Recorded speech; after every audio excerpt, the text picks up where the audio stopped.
Bonjour à toutes et à tous, je suis content de vous retrouver pour cette dernière partie du chapitre 8 d'histoire du programme de 3e consacré aux enjeux et conflits dans le monde après 1989. Donc nous sommes dans notre troisième partie, les enjeux et les conflits, et après avoir traité assez longuement du génocide au Rwanda et des guerres en ex-Yougoslavie, nous allons maintenant aborder des enjeux qui sont actuels, c'est-à-dire des guerres, des conflits, des tensions qui ont lieu à l'heure actuelle et que nous allons essayer de décrypter ensemble, sachant que je ne vais pas pouvoir être exhaustif. Exhaustif, c'est-à-dire vous faire la liste de tous les conflits. Par exemple, il y en a un ici que je ne traiterai pas, c'est le conflit au Donbass.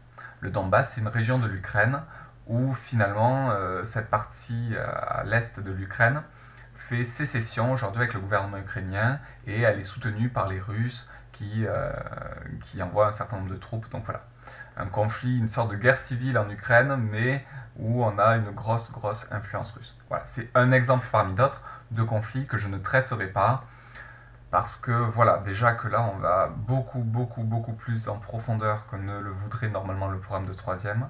Je ne voudrais pas non plus vous assommer. Donc commençons tout de suite avec tout d'abord les tensions entre Israël et les Palestiniens. Alors, je vais là aussi devoir aller très vite. En gros, qu'est-ce qui se passe après la Seconde Guerre mondiale, la moitié de la population juive européenne a été décimée par le génocide mis en place par les nazis, et une grande partie de ces juifs souhaitent émigrer en terre sainte, c'est-à-dire en Israël, pour y fonder un État majoritairement juif. C'est ainsi que voit le jour l'État d'Israël. Le plan de partage de l'ONU, que vous voyez sur la deuxième diapositive en 1947, donne en blanc les territoires israéliens et laisse en vert un certain nombre de territoires aux Palestiniens. Donc ça, c'était le plan de partage qui était prévu.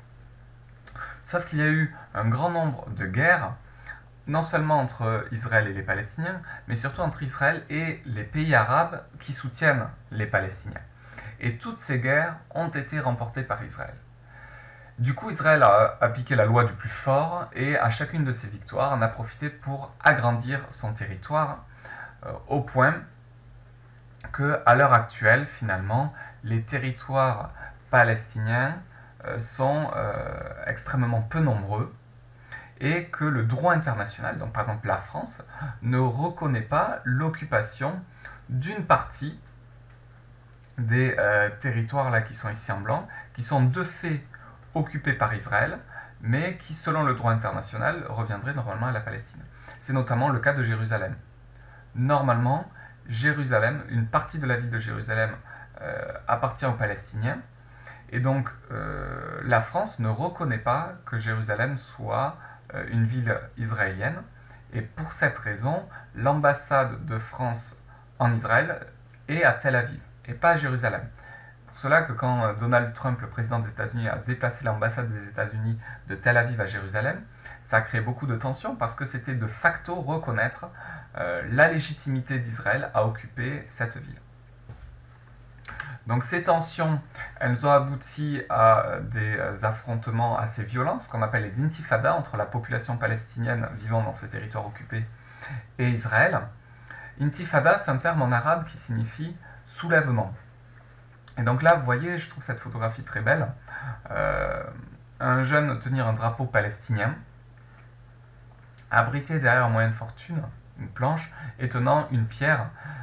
Souvent, l'intifada, elle a aussi été appelée la guerre des pierres, pour montrer finalement les moyens dérisoires qu'avaient les Palestiniens pour lutter contre Israël. Vous voyez là le char israélien face à un enfant palestinien qui ne lui fera pas grand dommage avec son caillou.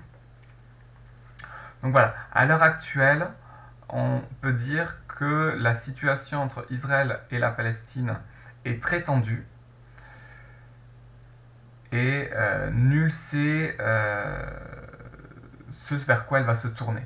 Voilà, Donald Trump, en fait, souvent les États-Unis ont essayé d'avoir une position de médiateur, mais là, en fait, M. Trump est tellement en faveur d'Israël qu'il n'est plus reconnu comme étant légitime pour opérer une médiation par les Palestiniens.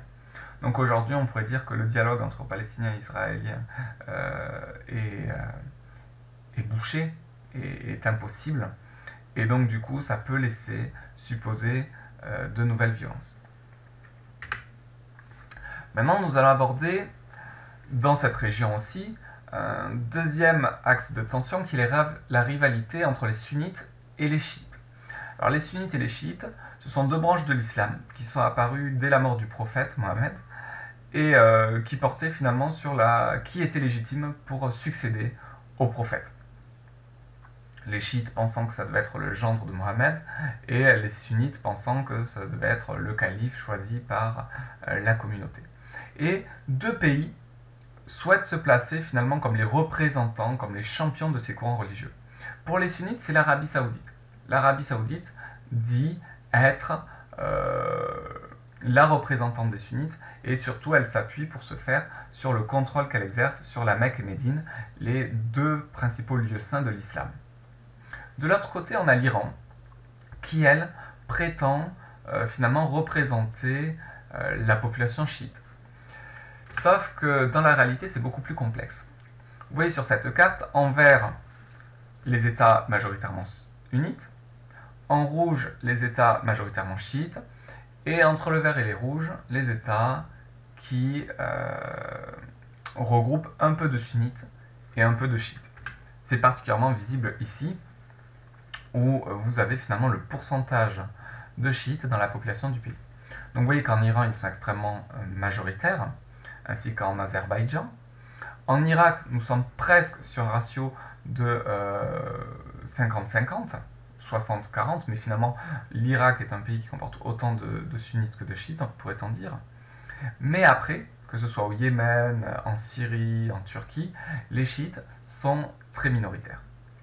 Et vous allez voir que finalement, cette opposition entre sunnites et chiites, instrumentalisée par les puissances étrangères comme l'Iran ou l'Arabie Saoudite, va être à l'origine d'un grand nombre de guerres civiles encore en cours.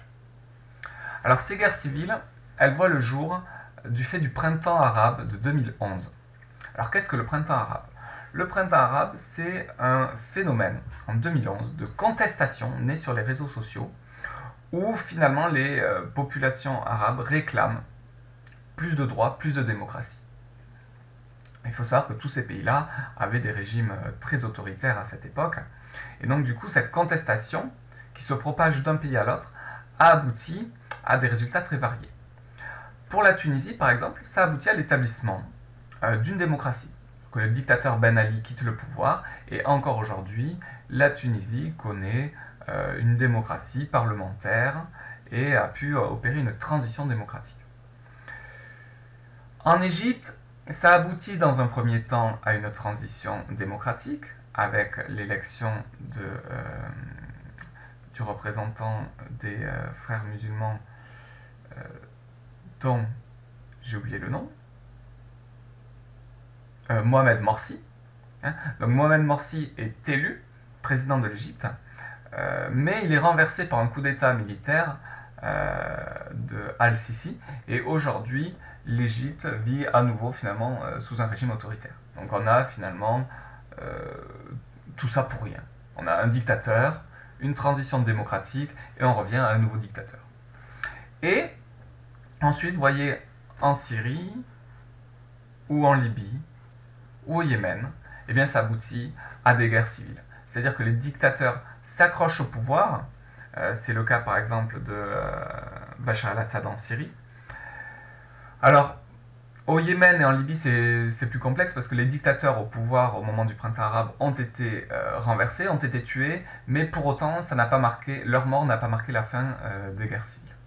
Donc vous voyez, ce printemps arabe, à l'origine de plus de démocratie, finalement, a un bilan très mitigé.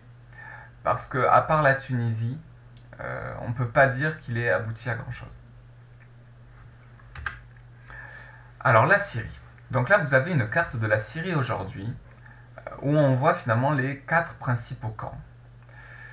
Vous avez en rouge le camp du dictateur Bachar el-Assad, qui lui est chiite, qui appartient à la minorité chiite du pays. Et lors du printemps arabe, finalement, c'est surtout la population sunnite qui réclame un changement de pouvoir en faveur des sunnites. Mais parmi les sunnites, il y a trois groupes. Il y a les rebelles qui sont aidés par la Turquie. Il y a les Kurdes sunnites, c'est-à-dire qu'ils sont sunnites, mais ils ne sont pas arabes, ils appartiennent à un autre peuple, le peuple kurde. Et là, la Turquie ne veut pas en entendre parler, parce que comme il y a aussi beaucoup de Kurdes en Turquie, la Turquie a peur que les Kurdes syriens, irakiens et turcs fondent un seul État qui serait le Kurdistan. Donc alors que la Turquie est contre Bachar el-Assad, elle est aussi contre les Kurdes et fait tout ce qu'elle peut pour empêcher les Kurdes de posséder un territoire. Si bien que les Kurdes finalement ils sont plutôt aidés par l'Occident, c'est-à-dire les États-Unis et la France, et comme récemment les États-Unis et la France aussi ont abandonné les Kurdes à leur sort, eh bien ils ont négocié une sorte de trêve avec Bachar el-Assad, et tous les territoires que vous voyez en orange, finalement, sont des territoires qui appartiennent et en même temps au régime de Bachar el-Assad et en même temps aux Kurdes. Et les tout petits territoires que vous avez là en noir, c'est Daesh, le prétendu État islamique, donc lui aussi sunnite, mais avec une vision extrémiste et très violente, parce que c'est ce groupe-là, Daesh, qui est à l'origine des attentats qui ont frappé la France ces dernières années. Alors il n'en a pas toujours été ainsi, c'est-à-dire que jusqu'au printemps arabe, la Syrie était un pays extrêmement stable. Vous aviez Hafez el-Assad au pouvoir depuis 1971. Il décède en 2000 et lui succède son fils Bachar el-Assad. J'ai mis président entre guillemets parce que les élections sont très majoritairement truquées. Et vous voyez que finalement, les Arabes alaouites, c'est un synonyme pour, on va dire, de chiites, ne représentent que 10% de la population. Et ça, c'est le courant religieux auquel appartient Bachar el-Assad. Et la très grande majorité de la population, elle, est sunnite. Alors je vous disais, concernant les élections un peu truquées, regardons ce qui se dit dans cette bande dessinée. Nous sommes à l'école, dans les années 80, et voici ce qu'une maîtresse dit à ses écoliers. Alors vous voyez que la maîtresse tient une sorte de batte de baseball, c'est parce que l'éducation en Syrie, telle que la raconte Riyad Sattouf, parce que c'est une bande dessinée qui est autobiographique, elle est extrêmement violente. Et alors la maîtresse leur dit: demain il se passe un grand événement dans notre pays. Il y a une élection présidentielle. Ça veut dire qu'on doit tous dire oui à notre président Hafez el-Assad. C'est un dialogue entre nous, le peuple, et notre président. Alors, là, le narrateur dit: depuis son coup d'État en 1970, Hafez el-Assad organisait des élections tous les 7 ans. Et là, il continue en disant à ses élèves: la Syrie est, avec l'URSS, l'un des États les plus évolués du monde. C'est l'un des seuls pays à demander son avis au peuple. C'est aussi la preuve de la grande modestie de notre président. Alors, c'est un côté humoristique quand on lit ça, mais moi, je trouve ça très intéressant. Et d'ailleurs, je vous recommande la lecture de ces bandes dessinées. Pour l'instant, il y a 4 tomes à l'Arabe du futur, qui est l'autobiographie d'un jeune garçon, Riyad Sattouf, qui a une mère française, un père syrien, et qui finalement a vécu un peu en France, en Bretagne, un petit peu en Libye, on va en parler plus tard, et un petit peu en Syrie, et qui raconte de son point de vue d'enfant ce qui se passait à l'époque de Hafez el-Assad, c'est-à-dire le père du dictateur actuel, Bachar el-Assad. Et déjà, on sent beaucoup d'éléments qui expliquent la crise actuelle que connaît la Syrie. Donc voilà, je vous recommande très vivement cette bande dessinée, l'Arabe du futur. N'allez pas l'acheter sur Internet, parce que je pense que Amazon en ce moment se fait quand même très plaisir avec la vente en distance. Donc attendez un petit peu, attendez que les mesures de confinement soient terminées, et là, commandez-le chez un libraire, ça leur fera plaisir, ils auront besoin qu'on leur achète des livres s'ils veulent continuer à exister, et vous m'en donnerez des nouvelles. Et d'ailleurs, j'en profite aussi pour dire à Madame Laluc de me rendre mes BD de l'Arabe du futur, parce que je pense que c'est à elle que je l'ai prêté il y a 6 mois, et je ne l'ai toujours pas. Voilà. Sachez que voilà, l'arabe du futur, je l'ai prêté à une collègue de français, on me l'a rendu une semaine après, je l'ai prêté à un collègue de PS, ça fait 6 mois que j'attends, chercher l'erreur.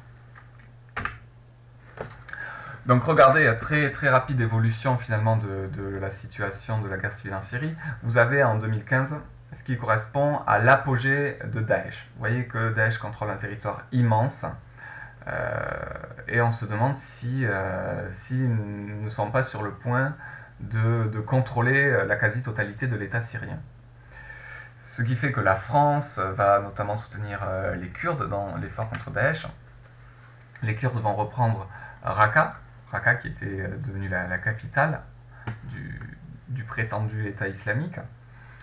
Et le territoire occupé par Daesh va se réduire énormément. Donc à l'heure actuelle, nous avons finalement une sorte de partie à trois qui se joue entre les Kurdes, les rebelles soutenus par la Turquie et le régime en place, et voilà, il y a une sorte de stabilité précaire qui de toute façon par définition ne pourra pas durer indéfiniment. Alors maintenant je vais aller un petit peu plus vite sur la guerre civile en Libye. Alors là aussi, là c'est un extrait tiré du tome 1 de l'Arabe du futur de Riyad Sattouf. Et son père arrive et lui dit « Regarde Riyad, voilà Kadhafi, c'est un grand président arabe. » Bon, et quand on voit derrière, ça fait quand même moins envie. Alors Kadhafi, donc c'est un dictateur libyen qui, à l'occasion du printemps arabe, a aussi été contesté par sa population. Alors ce qui est très étrange, c'est que Kadhafi était très soutenu par le président français de l'époque, Nicolas Sarkozy, qui l'a même accueilli à l'Élysée avec les plus grands honneurs. Et quelques mois plus tard, la France prend la tête d'une coalition internationale pour vaincre Kadhafi, qui fut tué quelques mois plus tard.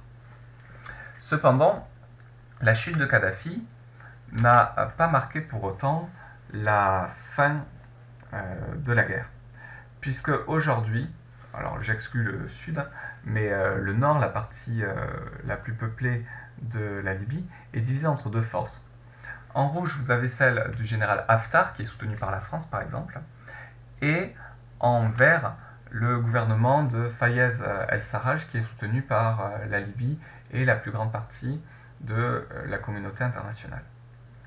Donc, vous voyez que là aussi, des puissances étrangères qui ont des intérêts différents en Libye, qui vont soutenir des personnalités diverses. Et surtout, ce qui est très, très étonnant dans cette crise libyenne, c'est que la France et l'Italie, qui sont quand même pourtant des pays riverains, des pays qui font partie de l'Union européenne, ne se mettent pas d'accord sur quel camp soutenir. C'est quand même assez troublant. Maintenant, passons à la guerre civile yéménite. La guerre civile yéménite, voilà, on est encore dans cette même dynamique, c'est-à-dire que nous avions sur place des affrontements religieux entre sunnites et chiites. Là, les chiites sont en vert et les sunnites sont des trois autres couleurs. Et aussi l'influence de l'intervention des pays étrangers. Parce que vous avez finalement le gouvernement qui était au pouvoir au début de cette guerre civile, ce qu'on appelle les loyalistes qui sont soutenus par l'Arabie Saoudite. C'est normal, ils sont sunnites. Au contraire, les rebelles houthis qui sont chiites vont être soutenus par l'Iran. Le jaune, bon, là, sont des séparatistes, des gens qui se disent, bon, ben, en gros, faites la guerre si vous voulez dans le nord, mais nous, dans le sud, on va être tranquille et foutez-nous la paix. Et qui, eux, sont soutenus par les Émirats Arabes Unis. Et, comme trop souvent, hélas, eh bien, un groupe terroriste qui se réclame de l'État islamique, qui profite de toute cette confusion pour s'emparer d'une partie du territoire, et surtout la partie peu peuplée du territoire.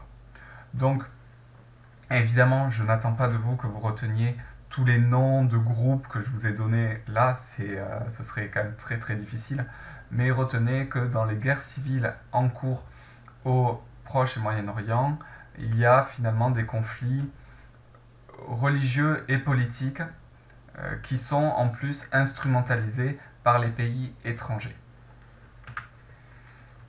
Alors, un autre risque de menace pour la stabilité internationale, ce sont les groupes terroristes. Et vous voyez que ces groupes terroristes sont très nombreux au Proche-Orient et en Afrique. Et ils se réclament tous d'un islam sunnite salafiste. Salafiste, c'est-à-dire intégriste, qui pense que l'islam doit se pratiquer aujourd'hui tel qu'il se pratiquait au 7e siècle. Et vous voyez, ces groupes, vous avez peut-être entendu parler de Boko Haram, par exemple, au nord du Nigeria, qui est tristement célèbre pour les enlèvements de lycéennes qu'il a fait il y a quelques années. Donc pensez bien que ces groupes terroristes, c'est une menace pour la stabilité au niveau local, parce qu'ils déstabilisent les États comme le Mali, qui ont du mal à faire face et qui font généralement appel à des pays étrangers pour lutter contre ces groupes terroristes. La France, par exemple, est présente au Mali pour lutter contre ces groupes terroristes, et ça on en parlera plus longuement en enseignement moral et civique. Et ces groupes terroristes frappent aussi l'Occident, parce que c'est une façon pour eux de, quelque part, se faire connaître, d'attirer de nouvelles personnes en montrant qu'ils sont capables de frapper des pays comme les États-Unis ou la France. Donc finalement, ces groupes terroristes sont une menace et pour l'Occident et pour les pays où ils sont implantés, notamment en Afrique et au Proche-Orient. Et pensez bien que la majorité, la très grande majorité des victimes du terrorisme islamiste sont des musulmans en fait. Sont des musulmans qui vivent dans ces pays-là. Et on n'en parle pas. On en parle dès qu'il y a un attentat qui se produit en Europe, mais quand il y a un attentat qui se produit en Égypte, ou en Irak, ou en Afghanistan, hélas, on en parle beaucoup trop peu. Mais pensez bien que les premières victimes sont les habitants qui, par malheur, vivent dans les territoires contrôlés par ces groupes extrémistes. Un autre enjeu qui explique beaucoup d'éléments de l'actualité, c'est la question de la prolifération nucléaire. Alors la prolifération, c'est quand quelque chose se propage. Là, on pourrait parler actuellement de la prolifération du coronavirus. Eh bien, la prolifération nucléaire, c'est cette idée qu'il y ait de plus en plus de pays qui se dotent de l'arme nucléaire. Vous voyez qu'à l'heure actuelle, il y a deux puissances qui possèdent énormément d'armes nucléaires, c'est la Russie et les États-Unis, avec chacune près de 7000 têtes nucléaires. En gros, ça en est même ridicule parce qu'ils pourraient faire exploser plusieurs fois la Terre, tellement ils ont d'armes nucléaires. Mais on sent bien que 6800 pour les États-Unis, 7000 pour la Russie, ils ont joué un jeu un petit peu débile de qui en aura le plus. Après vient la France, le Royaume-Uni, la Chine, et d'autres pays aussi comme l'Inde, le Pakistan, Israël et la Corée du Nord, qui sont aussi des puissances nucléaires. Donc finalement, 9 pays aujourd'hui possèdent l'arme nucléaire. Et ce qui s'est passé, c'est que depuis 1968, les pays à l'arme nucléaire ont signé le TNP, c'est-à-dire le traité de non-prolifération des armes nucléaires, qui est un peu hypocrite, parce que l'idée c'est, alors on a l'arme nucléaire, mais il ne faut absolument pas que les autres pays l'aient à leur tour. Du coup, ces États-là ont pris des sanctions, notamment contre la Corée du Nord, au moment où elle essaie de se doter de l'arme nucléaire. Parce que selon eux, elle ne respecte pas le traité de non-prolifération nucléaire. Vous avez là finalement en rouge les pays signataires du traité de non-prolifération nucléaire. En rouge clair, ceux qui se sont dotés de l'arme atomique sans demander leur avis aux puissances ayant signé le traité. Donc Israël ici, le Pakistan, l'Inde et la Corée du Nord. Alors pourquoi l'Inde et le Pakistan? On l'avait vu au moment de la décolonisation, ces deux États entre lesquels il y a énormément de tensions et une sorte d'état de guerre, même si on ne se bat pas. C'est-à-dire qu'il y a un cessez-le-feu, mais il n'y a pas de paix. Alors ça veut dire quoi un cessez-le-feu quand il n'y a pas de paix? Ça veut dire qu'officiellement les deux États sont très tendus, sont prêts à se battre, mais que comme chacun a les moyens de faire très mal à l'autre, finalement on ne se bat pas. Et ça, c'est notamment lié au fait que ces deux puissances ont l'arme nucléaire. Ça crée un équilibre de la terreur, tout comme cet équilibre de la terreur faisait que l'URSS et les États-Unis n'en sont pas venus aux mains lors de la guerre froide. Et là, vous avez en jaune l'Iran. L'Iran qui est pourtant un État signataire du traité de non-prolifération nucléaire, donc il s'est engagé à ne pas se doter de l'arme nucléaire, mais qui est suspecté, soupçonné de le développer quand même. Et pour cette raison, les États-Unis prennent contre l'Iran de grandes sanctions économiques, tout comme ils en prennent contre la Corée du Nord depuis que ce pays s'est doté de l'arme nucléaire. Donc si on résumait ça, on pourrait dire que les 9 puissances nucléaires, et surtout les 4 principales, qui sont la Russie, la France, le Royaume-Uni et les États-Unis, font à ce jour tout ce qu'ils peuvent pour empêcher d'autres États de se doter de l'arme nucléaire. Et enfin, très brièvement, le massacre des Rohingyas en Birmanie depuis 2017. Alors les Rohingyas, c'est une ethnie vivant en Birmanie qui a la particularité d'être majoritairement musulmane dans un pays qui est bouddhiste. Et je trouve ça assez intéressant de conclure sur cet exemple, parce que à travers toutes les guerres civiles et les exemples qu'on a pris, on a beaucoup de pays majoritairement musulmans concernés.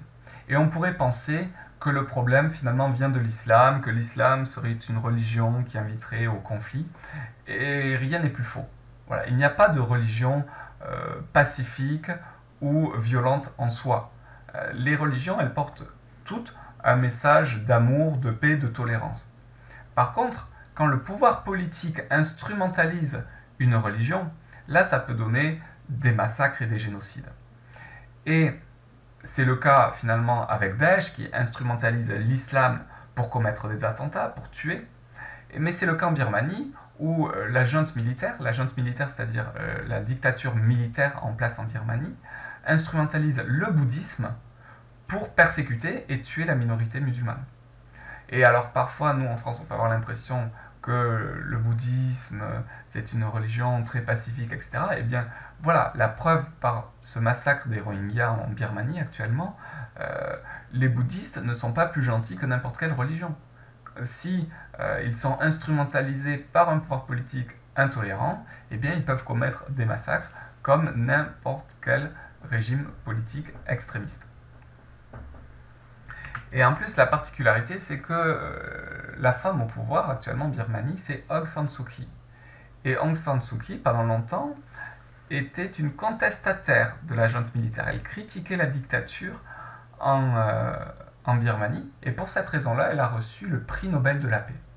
Et le drame, c'est qu'aujourd'hui, alors qu'elle est au pouvoir en Birmanie et qu'une partie des Rohingyas est massacrée par son pays et qu'elle en a parfaitement conscience, eh bien, elle ne fait rien contre ça, à tel point que le prix Nobel a fini par lui être retiré, tellement ça a scandalisé l'opinion publique. Alors, sur certains sites internet, vous pouvez voir parfois le terme de génocide Rohingya employé. Personnellement, moi je ne l'emploie pas parce que, en termes de mort, on n'a pas un processus de mise à mort systématique et considérable comme dans le cas d'un génocide. Là, depuis près de 2 ans, le nombre de Rohingyas massacrés avoisine les 20 000. C'est un drame, 20 000 morts. Mais pas au point qu'on puisse parler de génocide. Il est plus probable d'ailleurs que le but de l'armée birmane soit de terrifier la population Rohingya de manière à ce qu'ils fuient à l'étranger, et notamment au Bangladesh, qui est le pays voisin de la Birmanie, et qui lui est majoritairement musulman. Donc c'est plus, on pourrait dire, un crime de purification ethnique. On vise une ethnie pour la faire partir, mais on l'a vu quand on a étudié par exemple le génocide des juifs mis en place par les nazis, parfois cette idée de commettre des massacres, de stigmatiser une population pour la faire fuir, c'est aussi ce que les nazis ont fait dans les années 30 par rapport aux juifs. Donc à voir comment la situation évolue en Birmanie, moi personnellement je la trouve très très préoccupante. Mais écoutez, nous en avons terminé avec ce chapitre extrêmement complexe. N'hésitez pas à mettre sur pause, à faire des recherches ou à revoir une vidéo. Je vais maintenant répondre à cette problématique pour finalement synthétiser l'essentiel de ces 3 vidéos. La problématique était: quels enjeux, conflits et rivalités existent aujourd'hui dans le monde?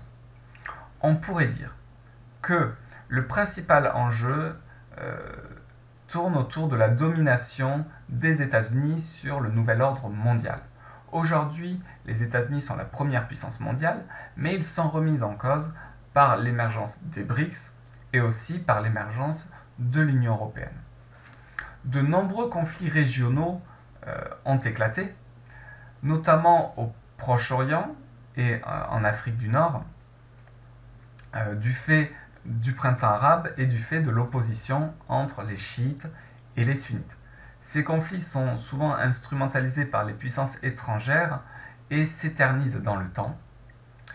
Enfin, de nombreuses rivalités existent aujourd'hui. Ce peut être des rivalités économiques, comme entre la Chine et les États-Unis, mais aussi des rivalités pour une domination régionale, comme on peut le voir entre l'Arabie Saoudite et l'Iran, ou entre l'Inde et le Pakistan.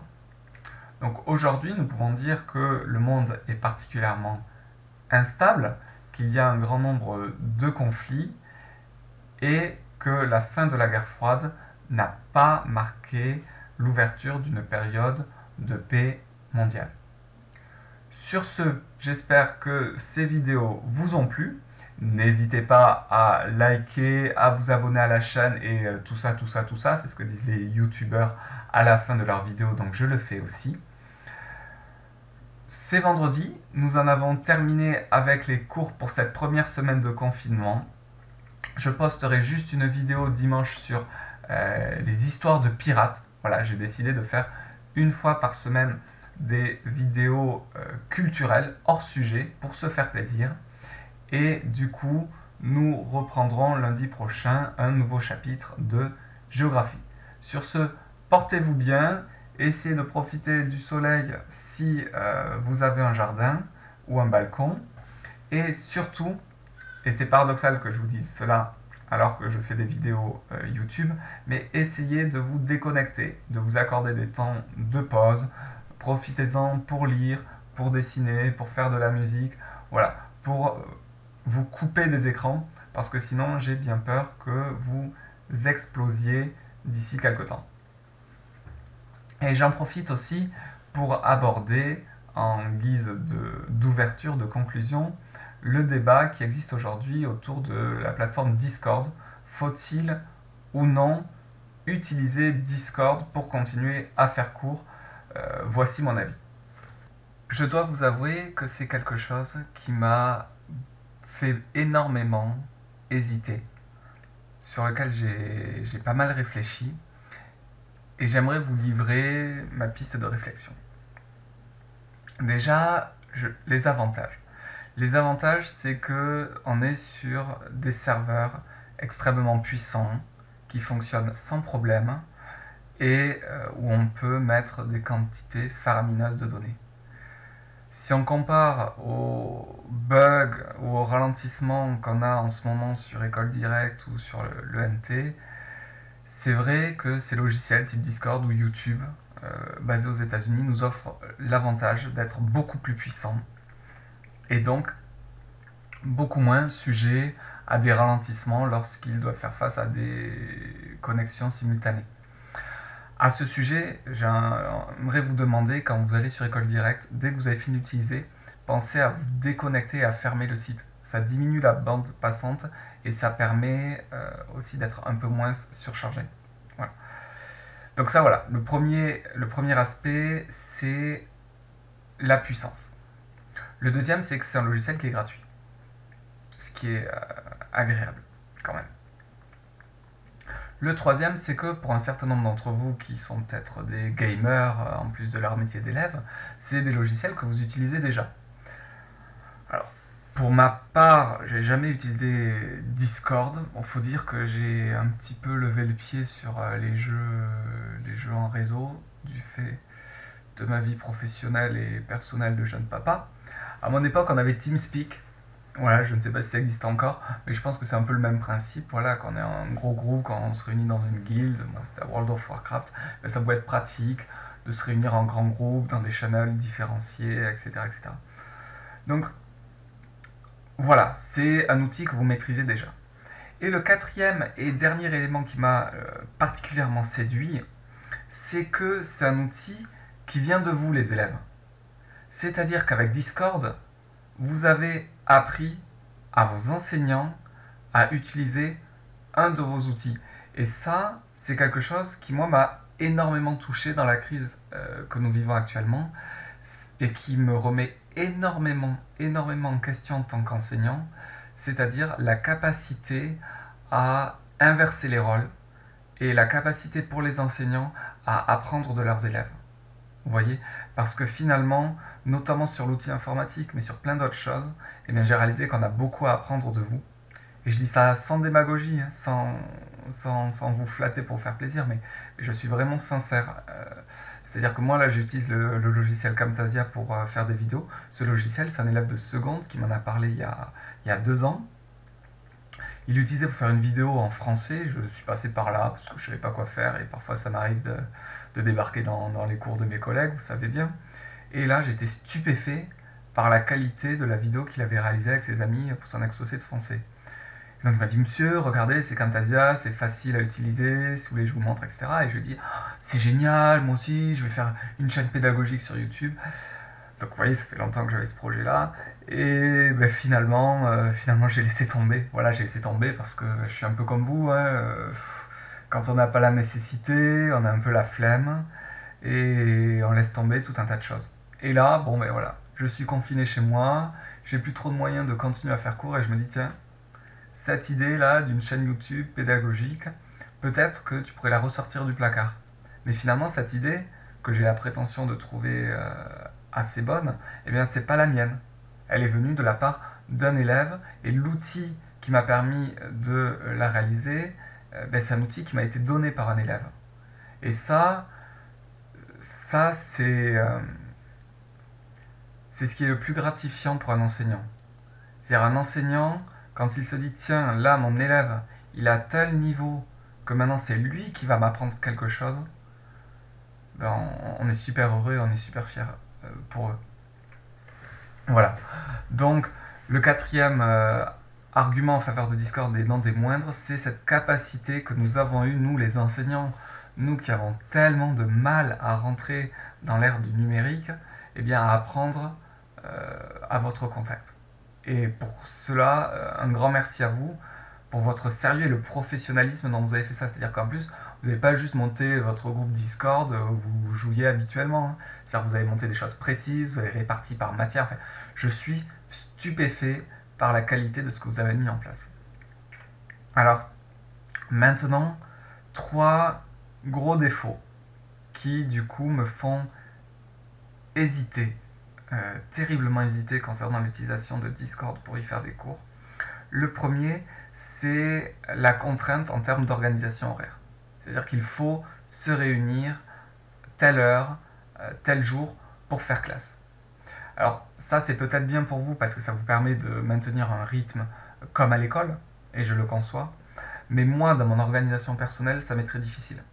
C'est-à-dire que pendant que je vous fais cours, je suis aussi confiné avec mes 2 enfants et je ne peux pas vous assurer qu'à 14h30, je serai dispo. Voilà, c'est avec 2 bébés, c'est juste impossible de prendre ces engagements-là. Donc, je trouve que pour le coup, là, YouTube est un grand avantage puisque je poste ma vidéo. Généralement, je tourne mes vidéos entre 21h et 1h du matin. Je les mets en ligne le matin quand je me lève, comme ça vous les avez pendant la journée et vous les consultez quand vous voulez. Mais moi, voilà, je peux organiser mon temps de travail à un moment compatible avec ma vie familiale. Je pense que si je faisais cours entre 11h et 1h du matin, à juste titre, il y en aura un certain nombre parmi vous qui ne seraient pas du tout d'accord. Là, le deuxième problème, c'est la question, on appelle ça la rupture d'égalité. Le fait que tout le monde doit avoir accès au même traitement, c'est quelque chose qui est dans l'ADN des enseignants en France. Pour nous, c'est quelque chose de très important. Et là, on a le risque que certains soient présents et d'autres non. Soit parce que leur outil informatique n'est pas disponible, je pense à ceux par exemple qui ont un ordinateur pour toute la famille et qui doivent partager ça avec papa et maman qui sont en télétravail, avec la grande sœur qui a aussi des cours à faire, etc. Voilà, le but c'est pas que ça crée des tensions sur l'utilisation de l'outil informatique. Et en plus, on ne peut pas vous obliger à installer un logiciel. C'est-à-dire qu'à partir du moment où je dis moi je vais faire mon cours sur Discord, ça vous oblige en quelque sorte à télécharger l'application. Et ça pose un problème, parce que c'est pas du tout une application qui est validée par l'Éducation nationale. Alors que là aussi, je me dis qu'une vidéo YouTube, vous n'êtes pas obligé de créer un compte pour lire une vidéo. Donc du coup, pour moi, YouTube a eu la préférence à ce niveau-là. Et enfin, le troisième élément, c'est la question des données. Les serveurs sur lesquels sont stockées les données de Discord sont basés aux États-Unis et la loi des États-Unis protège beaucoup, beaucoup, beaucoup moins la vie privée que la loi française. Et je suis un petit peu méfiant vis-à-vis de ce à quoi vont servir ces données. C'est-à-dire Discord c'est gratuit, on nous offre ce service, mais pensez bien que si un service est gratuit, c'est que c'est vous, en quelque sorte, le produit. C'est vous qui rapportez de l'argent. Et là, ce n'est pas moi qui vais vous parler, mais un élève de seconde qui se reconnaîtra, qui a représenté notre établissement avec brio lors du concours de l'éloquence, et je lui laisse tout de suite la parole. Vous savez, ces 6 grandes entreprises qui sont Google, Amazon, Facebook, Apple, Samsung et Microsoft, elles dominent le monde et collectent vos données personnelles, comme votre numéro de téléphone, votre adresse et même nos coordonnées bancaires, pour les revendre, et très cher même. Savez-vous que les données d'une personne, sur la durée d'une vie, rapportent près de 50 000 euros, alors qu'elles ne coûtent presque rien à récupérer? Quitte à vendre son âme au diable, autant avoir notre part du gâteau. Donc voilà, des avantages pour, des avantages contre Discord qui font que personnellement je ne me permettrai jamais de juger un collègue qui l'utilise. Voilà, chapeau aux collègues qui l'utilisent et aux élèves qui s'y connectent avec sérieux. Mais je ne jetterai pas non plus la pierre aux collègues qui refusent de l'utiliser parce qu'il y a de très bonnes raisons selon moi de refuser. Et voilà, pour des raisons autant idéologiques que de contraintes personnelles, moi je n'utiliserai pas Discord, exception d'une fois là en troisième et en seconde pour mettre à jour 2-3 points et installer finalement le rythme de travail sur lequel nous allons travailler pour les prochaines semaines. Mais voilà, personnellement je n'utiliserai pas Discord, mais je pense qu'il y a de très bons arguments pour et de très bons arguments contre l'utilisation de ce logiciel. Mais vous n'imaginez pas à quel point ce logiciel a suscité des débats, alors que ce soit, bon, je ne veux pas rentrer dans les détails de notre établissement, où il y a eu des désaccords, mais je suis sur un groupe Facebook aussi de profs d'histoire géo, où beaucoup de profs sont hostiles à l'utilisation de Discord alors que d'autres l'utilisent, et ils se chamaillent à ce sujet. Et même les académies entre elles ne sont pas d'accord. C'est-à-dire il y a des rectorats, je crois que c'est Versailles et un autre, qui ont demandé explicitement à leurs enseignants de ne pas utiliser Discord. Bon, l'Académie de Toulouse n'a rien publié à ce sujet, j'ai vérifié pas plus tard que ce matin. Donc voilà, Discord, en quelque sorte, c'est un petit peu la pomme de la Discord. Je pense, c'est le meilleur jeu de mots de l'année scolaire. Discord, la pomme de la Discord, ce qui va nous mener à une digression, mais une digression d'une qualité incroyable, qui est le jugement de Paris. Parce que vous connaissez cette expression, la pomme de la Discord, en fait, c'est le sujet de la dispute. Ça veut dire ça, la pomme de la Discord, le sujet de la dispute. Et ça vient d'un mythe grec, en fait, qui est à l'origine de la guerre de Troie. Rien de moins que ça. Donc nous avons Paris, le fils de Priam, frère d'Hector et prince de Troie, qui est un peu embêté parce que 3 jolies dames, 3 déesses, lui demandent de désigner qui parmi elles est la plus belle. Alors messieurs, si un jour vous vous trouvez dans cette situation, ne faites pas comme Paris, vous dites vous êtes toutes les 3 ex aequo. Voilà, et ça aurait été plié, pas de guerre de Troie, tout le monde était content, rentrait chez soi, lui il pouvait rentrer chez lui avec les 3 madames éventuellement, et tout allait pour le mieux dans le meilleur des mondes. Mais ce n'est pas ce qu'a fait Paris. Paris, cet imbécile, on lui dit bon, ben, tu donnes la pomme à la plus belle. Alors du coup, il voit ce que les 3 déesses vont lui proposer. Et parmi ces 3 déesses, il y a Athéna, Héra, la femme de Zeus, et Aphrodite, la déesse de vie. Alors Athéna lui promet plein de victoires militaires, etc. Héra lui promet un long règne, etc., etc. Et Aphrodite, elle, lui promet l'amour de la femme la plus belle au monde. Et qu'est-ce qu'il prend, cet imbécile? Il prend l'amour. Bon, c'est son choix. Donc, il donne la pomme à Aphrodite. Donc déjà, on voit que niveau jury, le gars, il n'est pas trop partial. C'est-à-dire que, qui est la plus belle? Ben, normalement, tu regardes et tu votes. Non, vous me proposez quoi? Ben, moi, ça me semble pas très objectif. Mais quoi qu'il en soit, il donne la pomme à Aphrodite, la désignant la plus belle des 3 déesses. Et partant de là, Aphrodite tient sa promesse et rend amoureuse la plus belle femme du monde, c'est-à-dire Hélène, reine de Sparte, épouse de Ménélas, qui n'est autre que le frère d'Agamemnon. Et c'est ça qui est à l'origine de la guerre de Troie. Ce qui est à l'origine de la guerre de Troie, c'est que Paris enlève Hélène, la ramène à Troie, et Ménélas se plaît auprès de son frère, qui réunit les autres chefs grecs, et qui partent en guerre à Troie pour libérer cette ville et libérer, entre guillemets, Hélène. Et non seulement, du coup, Paris va devoir affronter la colère de Ménélas et de tous ses alliés, mais en plus, il va devoir affronter la colère d'Athéna et d'Héra, qui pendant toute la guerre de Troie vont faire tout ce qu'elles peuvent pour embêter les Troyens. C'est-à-dire que la guerre de Troie, c'est la guerre des Achéens, c'est-à-dire les Grecs, contre les Troyens, mais c'est aussi la guerre d'un certain nombre de dieux. Je pense à Athéna, Héra, Poséidon, contre des dieux qui sont plutôt du côté troyen, Apollon, et d'autres dont je me rappelle pas trop. Je sais que dans l'histoire, il y a le dieu de la guerre, Arès, mais je crois que lui, c'est le seul, il n'a pas trop de camp, il est ni troyen ni achéen. Lui, il fonce dans le tas et il marave tout ce qui bouge. Et il me semble que c'est ça, de mémoire, dans l'Iliade. Parce que tout ça, tout ce que je vous raconte, c'est en partie tiré de l'Iliade. Alors, pourquoi je dis en partie? Parce qu'en fait, l'Iliade, ce n'est pas totalement l'histoire de la guerre de Troie. Souvent on dit ça, et en fait, c'est imprécis. L'Iliade, c'est une petite partie de la guerre de Troie. C'est la fin de la guerre de Troie, hein, qui est racontée de la colère d'Achille qui boude parce que Agamemnon lui a pris son amoureuse, en quelque sorte, jusqu'à la prise de la ville. L'avant-prise de la ville.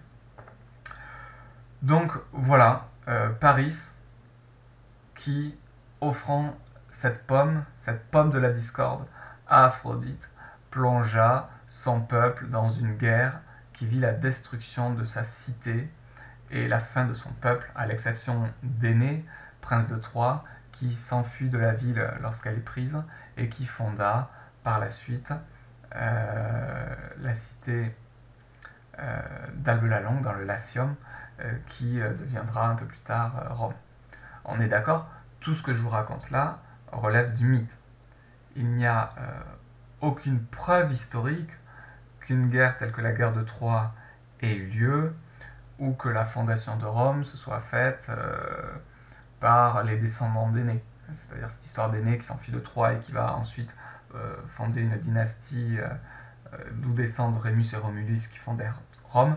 Finalement, c'est plus un symbole pour montrer que les Romains sont culturellement dans la continuité des Grecs. Voilà. Donc tout ça, c'est parti d'un jeu de mots, la pomme de la discorde. Mais voilà, je suis fier de mon jeu de mots et je suis assez fier de ma digression. Je vous remercie pour votre patience.